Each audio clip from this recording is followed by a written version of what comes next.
សួស្តីអ្នកទាំងអស់គ្នាស្វាគមន៍មកកាន់រឿងម៉ៅរបស់យើងបន្តទៀតកាលពីវគ្គមុនយើងចប់ត្រឹមណានកាកំពុងតែជជែកគ្នាជាមួយម៉ៅអំពីបញ្ហាដែលនាងមានអារម្មណ៍ថាប្លែកៗហើយមានកម្លាំងខ្លាំងក្លាជាងមុនឥឡូវនេះអូតូយ៉ាហើយនិងម៉ៅក៏ដល់ពេលត្រូវត្រឡប់ទៅវិញហើយក៏សូមលាណានកាត្រឹមនឹងផងដែរតែមើលទៅមុខណានកាដូចជាអត់ទាន់ចង់បែកពីពួកគេទេហើយនាងក៏មានរឿងជាច្រើនទៀតចង់សួរផងដែរចំណែកអូតូយ៉ៃនេះវិញដោយសារតែគាត់ឆ្ងល់ពេកក៏សួរទៅម៉ៅថាតើនាងជាណានូកាឬក៏អាយ៉ាសាគីសម្រាប់ម៉ៅផ្ទាល់គាត់ក៏អត់ច្បាស់អំពីរឿងនឹងផងដែរអំឡុងពេលពួកគេកំពុងតែនិយាយគ្នាងាកមកក្រោយឃើញដីហុយធ្គួរដោយសារតែណានូការត់មកតាមពួកគេមួយសន្ទុះក្រោយមកពួកគេបានមកដល់កន្លែងមួយទៀតដោយមើលទៅណានូកាហត់ឡើងកខឺដែលមានន័យថាប្រហែលជាអត់បានជារទេសដូចគេទេតែនៅពេលហ្នឹងនាងចាប់អារម្មណ៍ថាមនុស្សនៅទីនេះហាក់ដូចជាប្លែកតែយ៉ាងណាវាជាមនុស្សពិតប្រាកដមិនមែនមនុស្សសមោដូចនៅក្រុងចាស់ទេនៅពេលនោះមានអ្នកលោកកាសែតដែលចុះអំពីព័ត៌មានថ្មីមនុស្សម្នានៅទីនោះទិញទាំងអស់ហើយសូម្បីតែម៉ៅនឹងក៏ទិញមើលផងដែរក្នុងកាសែតចុះផ្សាយថាមានករណីឃាតកម្មសម្លាប់មនុស្សអស់5នាក់ហើយអ្នកដែលស្លាប់នឹងសុទ្ធតែជាក្មេងប្រុសរឿងដែលចម្លែកមួយទៀតអ្នកដែលស្លាប់ទាំងអស់នឹងសុទ្ធតែបាត់ក្បា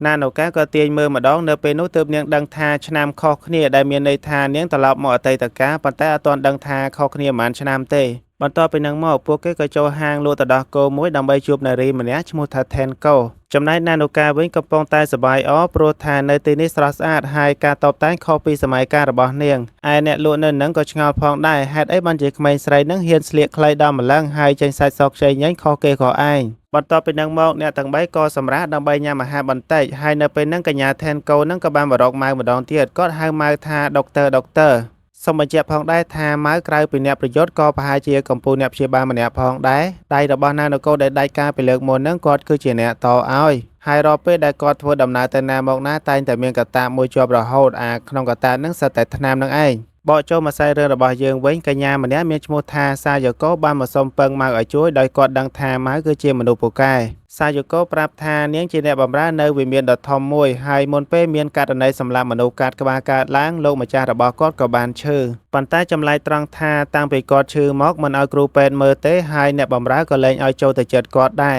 ហើយម្យ៉ាងទៀតជារៀងរាល់យប់គាត់តែងតែចេញទៅក្រៅដោយអត់ដឹងថាទៅធ្វើអីទេរហូតយប់ជ្រៅមនុស្សគេងលក់អស់ទើបគាត់ត្រឡប់មកវិញនៅយប់មួយនាងបានឃើញគាត់មិនដឹងថាយូរអីទេមានស្រោចឈាមដែលមើលទៅដូចជាក្បាលមនុស្សនៅក្នុងថង់នឹងអញ្ចឹងចែសែនកូក៏និយាយថាសង្ស័យតែបិសាយបយោគីនឹងតាមរកម៉ៅទេដឹងហើយម៉ៅក៏សួរទៅសាយ៉ូកូម្ដងទៀតថាលោកម្ចាស់របស់គាត់ឥឡូវហ្នឹងមានមុខមាត់យ៉ាងម៉េចសាយ៉ូកូប្រាប់ថាតាំងពីលោកម្ចាស់របស់នាងឈឺយកកណាត់រុំមុខចិត្តឈឹងលែងឲ្យនរណាឃើញទៀតហើយគាត់ក៏ដឹងថាឥឡូវហ្នឹងមុខមាត់យ៉ាងម៉េចដែរបន្ទាប់ពីស្ដាប់រឿងរ៉ាវនឹងចប់ម៉ៅអត់ចាំយូរទេក៏ចេញទៅស៊ើបរឿងរ៉ាវទាំងអស់ហ្នឹងភ្លាមអំឡុងពេលដើរនៅតាមផ្លូវគាត់ក៏នឹកឃើញទៅអតីតកាលរបស់គាត់បន្តិចនៅពេលដែលប្រយុទ្ធគ្នាជាមួយនឹងបិសាយបយោគីយើងឃើញថាម៉ៅមានរបួសធ្ងន់ណាស់ហើយអបិសាយនឹងចង់សម្លាប់ម៉ៅចោលដើម្បីយករូបរាងកាយដោយអត់ដឹងថាយកធ្វើអីទេប៉ុន្តែនៅវិនាទីចុងក្រោយម៉ៅមិនឲ្យសម្លាប់ស្រួលទេគាត់ក៏អាចកាត់ក្បាលអបិសាយនឹងបា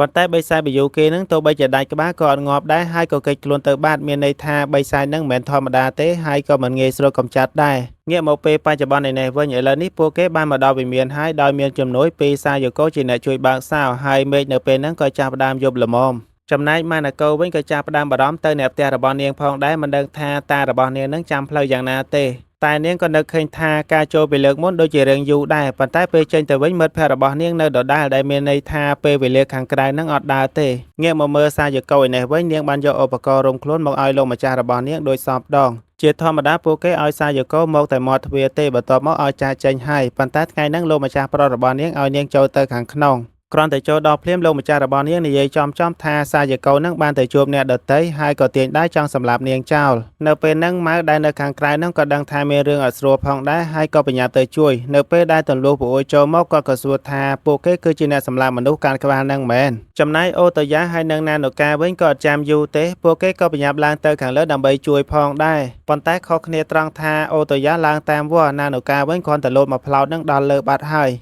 យមកមើលអ្នកដែលនៅខាងក្នុងវិញម៉ៅក៏បានសួរទៅអប៉ែនឹងប្រមាណសំដួលផងដែរប៉ុន្តែវាអត់បានឆ្លើយអីទេឆ្លៀតឱកាសពេលហ្នឹងវាក៏ចាប់យ៉ាសូកូនឹងគប់ដាក់ទៅលើម៉ៅហើយក៏ឆ្លៀតពេលហោះកិច្ចខ្លួនទៅបាត់ម៉ៅប្រាប់ឲ្យអូតូយ៉ាហើយនិងណានូកានៅជួយមើលអ្នកខាងក្នុងចំណែកគាត់ដេញតាមអប៉ែហ្នឹងはいモン様私もនៅពេលដែលម៉ៅតាមទាន់ម៉ៅក៏សួរថាជាបិសាចប៊ីយូគីមែនអាប៉ែតនឹងអត់និយាយអីទេគ្រាន់តែសើចហើយនិយាយថាចង់បានក្បាលរបស់ម៉ៅបន្ទាប់មកឆាប្រយុទ្ធក៏បានចាប់ផ្ដើមនៅពេលដែលប៉ះគ្នាបានមួយប្រាវម៉ៅដឹងថាអាប៉ែតនឹងមិនមែនជាបិសាចប៊ីយូគីទេតាមរយៈអូរ៉ារបស់ពួកគេនឹងខុសគ្នាម៉ៅឆ្ងល់ណាស់ថាតើអាប៉ែតនឹងគឺជានរណាដោយសារតែចង់ដឹងពេកប្រើតែមួយក្បាច់ទេកាប់ចំក្បាលរបស់វាហើយក៏បានដេកងាប់បាត់នៅពេលនឹងចេញមកសិតតែអំបោះពេញពីងដែលមានន័យថាម្ចាស់រូបរាងកាយដើមនឹងស្លាប់បាត់ហើយគ្រប់គ្រងដោយពេញពីងប៉ុណ្ណោះចំណែកអ្នកនៅក្នុងបន្ទប់វិញក៏ឃើញសិតតែសបុកពេញពីងចេញមកដូចគ្នាហើយអ្នកដែលនៅខាងក្នុងនឹងត្រូវបានបិសាចពេញពីងចាប់អស់ហើយស្ត្រីម្នាក់ដែលនៅក្នុងនឹងមុននឹងគឺជាបិសាចពេញពីងនឹងឯងបន្ទាប់មកវាក៏ប្រើសំណាញ់របស់វាបន្ថែមទៀតដើម្បីចាប់ណានូកាឲ្យជាប់ហើយកាត់ក្បាលយកធ្វើជីព្រោះវាអត់ត្រូវការក្បាលមនុស្សស្រីទេវាកាត់យកតែក្បាលមនុស្សប្រុសប៉ុណ្ណោះចំណែកម៉ៅដែលនៅខាងក្រៅក៏ខំវាយទម្លុះដើម្បីចូលមកខាងក្នុងដូចគ្នាពេលមកដល់ឃើញណានូកាត្រូវបានគេចាប់ជាប់អស់ហើយពេលហ្នឹងអូតូយ៉ាក៏សួរថាអត់ជួយនាងទេអីនៅឈរមើលអង្កាលទៀត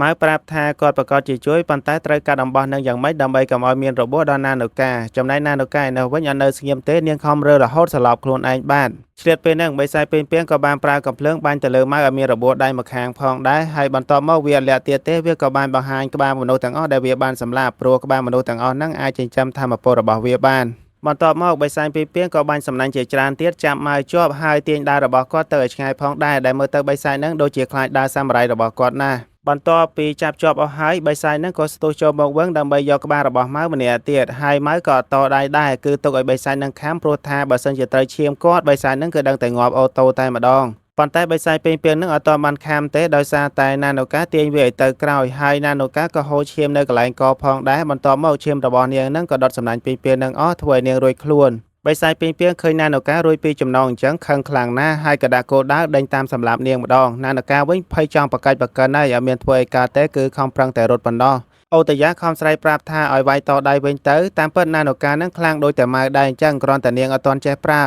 ឆ្លៀតពេលបិសាចពេញពីងកំពុងតែដេញចាប់ណានូកាម៉ៅក៏ប្រើឈាមរបស់គាត់ដើម្បីផ្ដាច់ចំណងហើយក៏រត់ទៅយកដាវរបស់គាត់ប៉ុន្តែចៃដន្យអីបិសាចនឹងឃើញទាន់ហើយក៏ចាប់គាត់ជាប់ម្ដងទៀតក្នុងពេលតែមួយវាក៏បាញ់អំបោះពេញពីងចាប់ណានូកាជាប់ដូចគ្នាចំណែកម៉ៅឯនេះវិញគាត់ក៏ប្រើឈាមរបស់គាត់ដើម្បីដុតសម្បុកពេញពីងនឹងបន្តទៀតហើយបិសាចនឹងក៏សើចចំអកទៅលើម៉ៅផងដែរព្រោះថាសម្បុករបស់វាម្ដងនេះក្រាស់ណាស់ម៉ៅដុតមិនងាយអស់ទេចំណែកណានូកាចៃដន្យអីនាងបានជាប់ខ្លួនក្បែរដាវរបស់ម៉ៅបន្ទាប់ពីយកដាវរបស់ម៉ៅបានក៏វាតែមកខ្វាបទេអំបុកពេញពីងនឹងដាច់ទាំងអស់ហើយបិសាចពេញពីងនឹងក៏បានងាប់ផងដែរម៉ៅនៅពេលដែលឃើញណានូកាប្រើដាវរបស់គាត់មានថាមពលខ្លាំងអញ្ចឹងធ្វើឲ្យគាត់មានការភ្ញាក់ផ្អើលណាស់ព្រោះថាដាវរបស់គាត់ក្រៅពីគាត់គ្មាននរណាអាចប្រើបានទេបើសិនជាណានូកាអាចប្រើវាបានមានន័យថាណានូកាហើយនឹងគាត់នឹងគឺដូចតែគ្នាហើយដូចគ្នាយ៉ាងម៉េចគឺយើងអត់ទាន់ដឹងទេគឺមានតែចាំមើលវគ្គក្រោយវគ្គនេះយើងចប់ត្រឹមហ្នឹងសិនបើសិនជាអ្នកទាំងអស់គ្នាចូលចិត្តកុំភ្លេចជួយចុច like ចុច comment និងចុច subscribe ឲ្យ admin ម្នាក់មួយផងជួបគ្នាវីដេអូក្រោយបាយបាយ